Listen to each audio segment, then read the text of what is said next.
Show me the paperwork that doctors have signed where it's their obligation after they get their license to train and teach nurse practitioners, because they're not obligated to.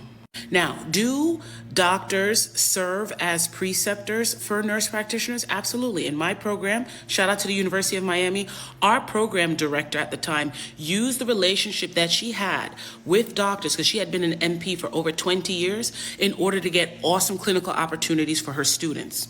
And the doctors volunteered their time, semester to semester, to take students for that clinical period.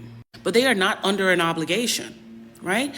You guys often forget that doctors do have an obligation in certain instances to train and teach residents, PAs, fellows, medical students, and not to mention all the random people that approach doctors and ask them if their son, cousin, nephew can come and shadow them because they're thinking about going to med school.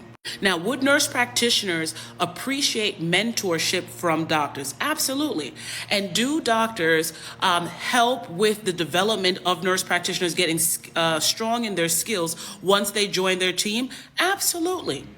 But keep in mind that doctors are operating off of the premise that when they get a new nurse practitioner, they already have a solid foundation as an experienced nurse, and the expectation is that they went to a school where they got the didactic work and had a good understanding of systems, basic diagnostics, all right, as well as previous clinical exposure in their clinical rotations.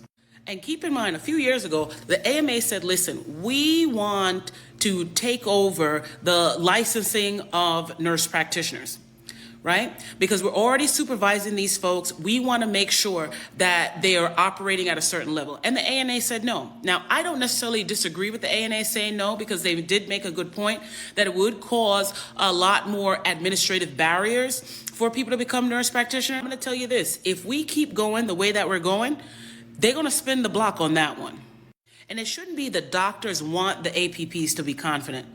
As nurse practitioners, we should want to be confident in the care that we're rendering to the public. Should we not?